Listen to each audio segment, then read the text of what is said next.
पूरी भागवत कथा में यदि किसी पात्र को श्री से सम्मानित किया गया है या श्री से सम्मानित किया गया है तो वह केवल एक ही है, वह है श्री सुखदेव जी महाराज। बोलिए सुखदेव जी महाराज की।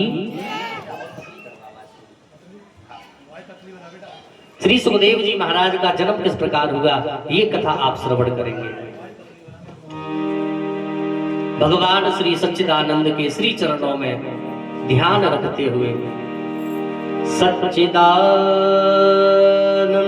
रूपाय विसवोत्पत्त्यादिहेतवे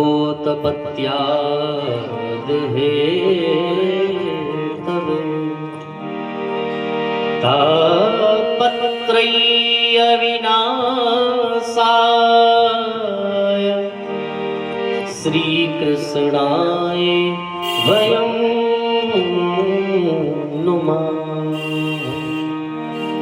ब्रज रक्षक ब्रज श्रोमणी आनंद कंद भगवान श्री मुरली मनोहर जी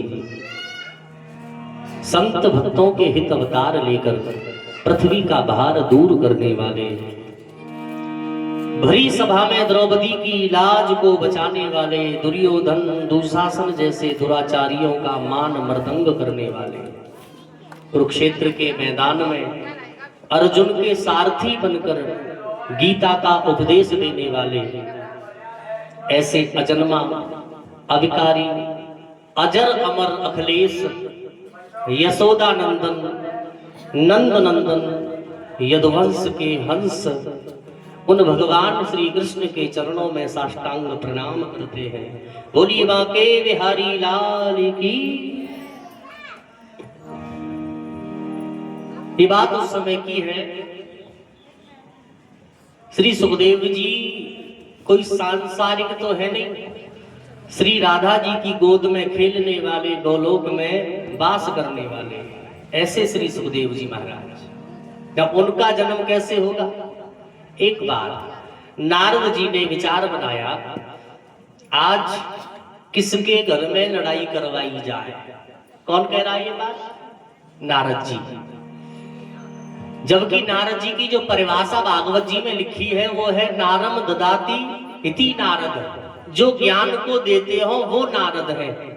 अब ज्ञान को देने वाला लड़ाई करवावे, ऐसा क्यों कहा? फिर बोले नारद जी तो अज्ञान को मेटने वाले हैं, ज्ञान को देने वाले हैं, अंधकार से प्रकाश का दर्शन करवाने वाले हैं, तो फिर ऐसी बातें क्यों कर रहे, लड़ाई करवाई जाए। ये वही भाव है जैसे जब कांटा लगता है तो निकालने के लिए दूसरा। नारद जी ने विचार किया कहां लड़ाई करवाई जाए और हाथ में बीड़ा उठा करके गाते हुए चल दिए। श्रीमन्नारायण नारायण नारायण भजमन नारायण नारायण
देवर्षि नारद ने विचार किया, मंज लोक पर भ्रमण कर रहे हैं, कहां लड़ाई करवाएं।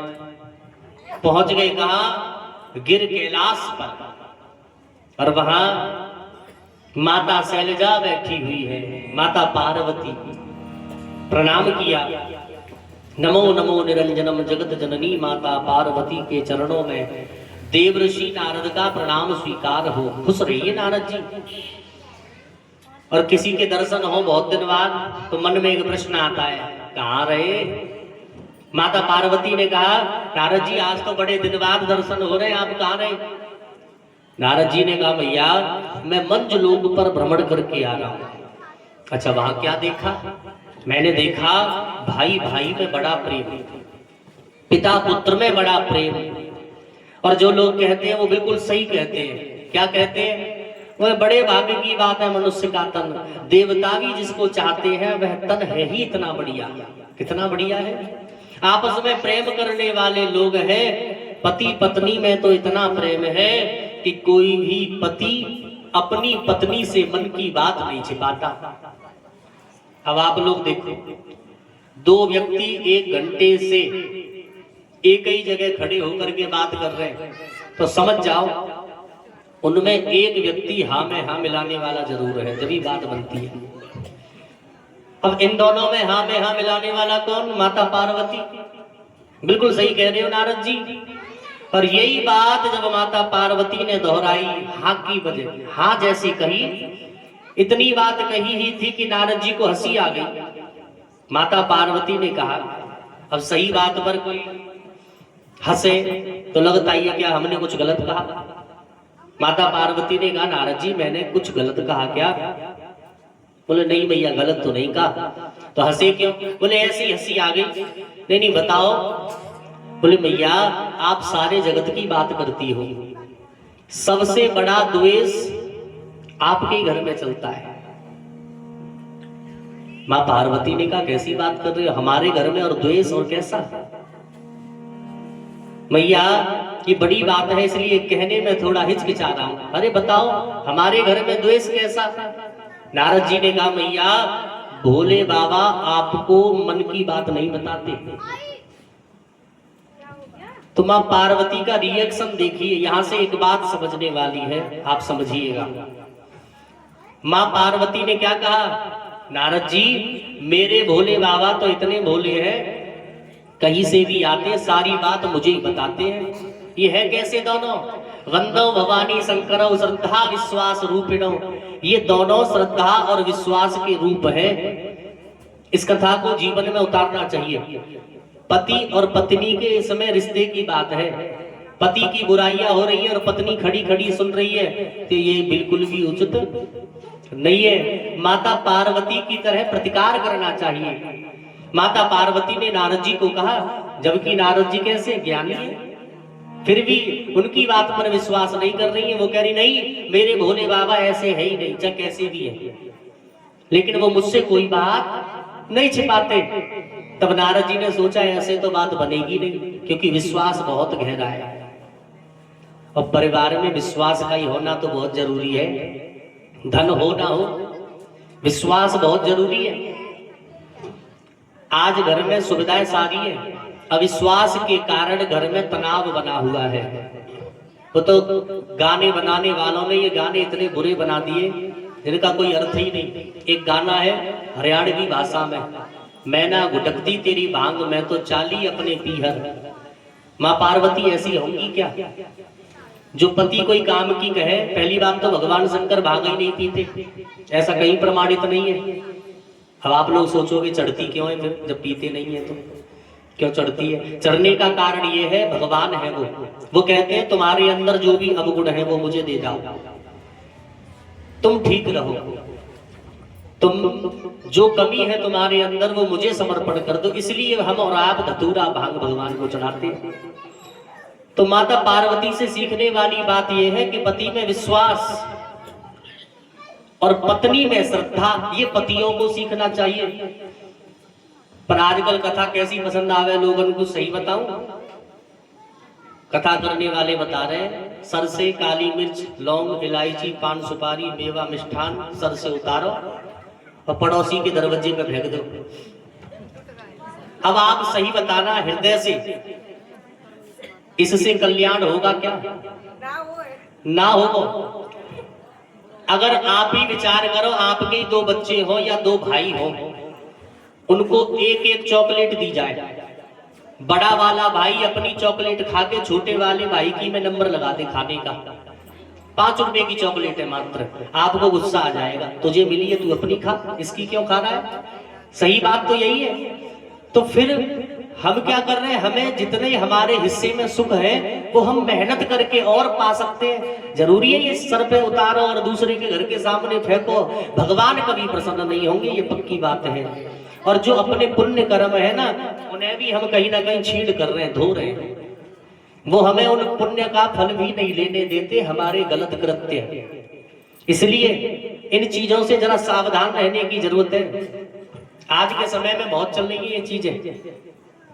तुम्हारा कल्याण हो जाएगा, जो कल्याण करवा रहे हो भाई को ना भयो तुम्हारो गाते आ जाओ, तो खुद परेशान है, बाकी बालक बाकी बात ना मान रहे, और तुमसे वो किया कराया करवा रहा है, करवा लो, पति को बस में करवा लो। अरे भैया ये सब बेकार की बातें हैं। सच्ची भक्ति तो कुछ और है, जो कथा समझाती है, कीर्तन समझाते हैं, आपके हृदय को शांति देने वाले जो शब्द हैं वो कुछ और हैं। तो कथा कैसी हो? श्रद्धा और विश्वास की कथा जिस घर में हो जाती है, और जो लोग सुन और समझ लेते हैं, उनके घर में फ्रिज हो ना हो, कूलर हो ना हो, बढ़िया टाइल्स हो ना हो, लेकिन प्रेम बहुत मिलेगा। इसका प्रमाण खुद भवानी शंकर है, खुले कैलाश पर रहने वाले। बताओ माँ पार्वती के पास क्या व्यवस्था है? कोई व्यवस्था है? Washing machine, cooler, TV, fridge कुछ भी नहीं है। सारा दिन प्रेम के साथ में रहना और घर के कार्य सब करते हैं, भगवान शंकर ध्यान में रहते हैं, यही उनके कार्य है। हमारे कार्य अलग है, तो हम उसे उस प्रकार से निर्वहन करें, यही कथा है। और सुनने को 18 घंटे कथा सुनो, 3 मिनट की समझ में ना आई तो काहे की कथा वही तुम्हारे यहाँ। भगवान शंकर कह रहे हैं कि इतना विश्वास परिवार में होना चाहिए, और माता पार्वती भी कह रही है मेरे भोले बाबा ऐसे नहीं है।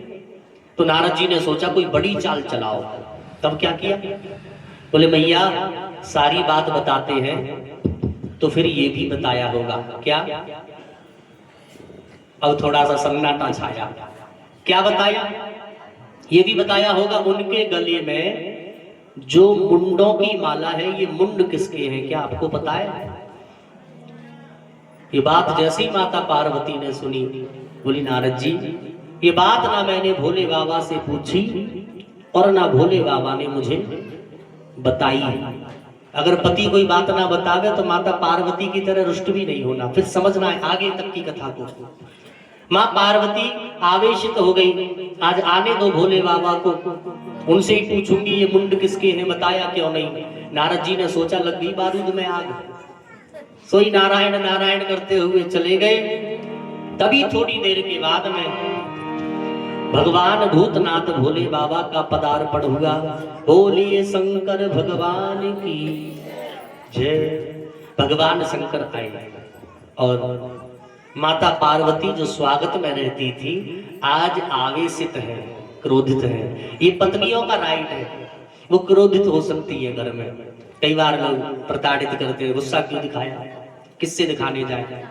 जब सब कुछ कार्य यहाँ कर रहे हैं तो गुस्सा भी तो तुम्हें ही दिखाया जाएगा, तो बर्दाश्त करना भी चाहिए। भगवान शंकर ने बड़े शांत मन से पूछा, हे पार्वती जी आप इतने क्रोध में क्यों बैठी हो?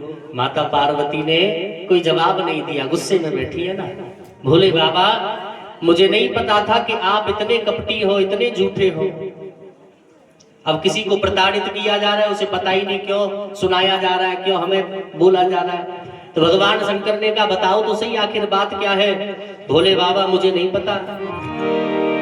भोले अब हम तुमसे रूठे, पहले शरण बुलाया था, दे दे कर लोभ अनूठे। मैं तो आपसे रूठ चुकी हूँ, कारण बोले आपने अपनी इतनी प्रशंसा करवा रखी है, किसी संत के पास बैठ जाओ, जय हो बम भोले की, कावड़ भरने जाते लोग भोले ही भोले चिल्लाते हैं। मुझे नहीं पता था कि आप इतने कपटी हो। अरे कौन सा कपट कर दिया? अच्छा किसी को मारो तो ये पता हो क्यों मारा जा रहा है। भगवान शंकर को भी पता ही नहीं क्यों सुनाया जा रहा है। भगवान शंकर ने कहा बात तो बताओ।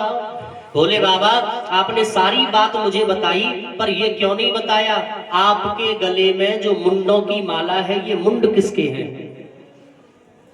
भगवान शंकर ने कहा पहले अब तुम बताओ, यहाँ कहीं नारद जी तो नहीं आए? बोले नारद जी आए या नहीं आए मेरा प्रश्न पहले है तो उत्तर भी मुझे ही मिलना चाहिए, कृपा कर बताओ। तब भगवान शंकर ने कहा हे पार्वती जी धीरज बांध के, अगर कोई बात बिगड़ रही है तो कैसे करना है? धीरज धर के। भगवान शंकर ने थोड़ी शांति बनाई, उस समय धीरज रखा और फिर बोले। और गोस्वामी जी कहते हैं रामायण में अगर कोई विपत्ति आ जाए तो फिर क्या धारण करें? धीरज धरम मित्र अरुणारी, धीरज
आपत्ति आवे, कोई बात बिगड़े तो धीरज रखिए, जल्दबाजी में फैसला ना लीजिएगा। भगवान शंकर ने कहा हे पार्वती जी आप जिन मुंडों की बात कर रही हो जरा शांत होकर के सुनिए, ये किसके हैं? ये सारे के सारे शीश तुम्हारे हैं, सारे के सारे शीश तुम्हारे हैं। मां पार्वती ने कहा भोले बाबा मैं इतनी बार मर गई? हाँ तुम इतनी बार मर गई। भोले बाबा मैं इतनी बार मर गई और आप ऐसे के ऐसे ही हो, आप एक भी बार नहीं? भगवान शंकर ने कहा हे पार्वती जी मैं अजन्मा हूं, मैं मर नहीं सकता। और एक और बहुत अच्छी बात कही, मैं इसलिए भी नहीं मर सकता क्योंकि मैं अमर कथा जानता हूं। मां पार्वती जी पहले तो कब गुस्सा थी और अब और ज्यादा गुस्सा। हरि ओम व्यासाय विष्णुरूपाय व्यासरूपाय विष्णवे नमो ब्रह्मनिधे वासिष्ठाय नमो नमः। बोले व्यास नारायण भगवान की जय हो। श्रीमद्भागवत महापुराण की जय हो। बहुत बहुत साधुवाद भैया को, ये हमें माला पहना रहे, हमारा मान सम्मान कर रहे हैं, ईश्वर इनको करे। बोलिए वृंदावन बिहारी लाल की जय हो। श्री राघवेंद्र सरकार की जय हो। जयकारे दोनों हाथ उठाए के लगाया करो। श्री सतगुरुदेव भगवान की जय हो। ऐसे उठाए के दोनों हाथ भाव से। वृंदावन जाते हैं तो वहां पे बिहारी जी के सामने दोनों हाथ ऊपर करके दिखा मैं काहे को, जो हमारे हाथों में एक भी गलत रेखा हो वो भगवान की दृष्टि पड़ने से सही हो जाती है, ठीक ठिकाने पर आ जाती है। इसलिए दोनों हाथ उठाए के वृंदावन बिहारी लाल की। भगवान शंकर ने कहा हे पार्वती जी ये जितने भी शीशे आपके हैं बोले बाबा आप कैसे अब तक जीवित हैं? बोले मैं अमर कथा जानता हूँ। कौन सी कथा? अमर कथा। और ये अमर कथा कोई और कथा नहीं है, यही कथा है श्रीमद् भागवत कथा के मूल भाव को अमर कथा कहा जाता है। तो माता पार्वती पहले तो कम गुस्सा, अब और ज्यादा गुस्सा। बोली बोले बाबा एक बात बताओ, एक परिवार में आप ही विचार करो, कोई एक घर में पुलिस में लग जाए, घर की कार पर लिखवा देंगे पुलिस, स्कूटी पे पुलिस, मोटरसाइकिल पे पुलिस। बच्चे जिद कर जाते हैं तो कई बार उनकी साइकिल पे भी लिखवानी पड़ती है पुलिस। माँ पार्वती कह रही है भगवान शंकर को अमर कथा याद है और हमें नहीं सुनाई। करवत खड़ी हो गई माता पार्वती और बोली हे भोलेनाथ कृपा करके मुझे भी अमर कथा सुनाओ। भोले बाबा ने कहा कथा तो सुना दूंगा, पर कथा को सुनने के कुछ नियम स्थान होते हैं, चलो झामर जी पर सुनाओ। तब भगवान शंकर कहाँ चले, कहाँ पे कथा सुनाई? कौन सी गुफा में सुनाई? अमरनाथ में। अमरनाथ में पहुंचे और वहां जाकर के ताली बजा दी, जितने भी पशु पक्षी थे सब स्थानांतरण कर गए और भगवान शंकर कथा सुनाने के लिए बैठ गए। आंखें बंद कर ली, कथा चालू हो रही है। लेकिन सही बात क्या है, कोई लाख चाहे तुलसी पिछले कर्म से हरी चर्चा न सुहाए। जिनके पूर्व जन्म के संस्कार ठीक नहीं है उन्हें ये कथा प्राप्त हो ही नहीं सकती। इतनी बड़ी महत्वता कथा की है। होगा वही जो, माता पार्वती क्या कथा सुन पाई? नहीं। होगा वही जो राम रचेगा था, होगा वही जो राम रचेगा था, होगा वही जो राम रचेगा था, होगा वही जो राम रचेगा था, होगा वही जो राम रचेगा था, होगा वही जो राम रचेगा था। को कर तरक बढ़ाव हिस्सा था,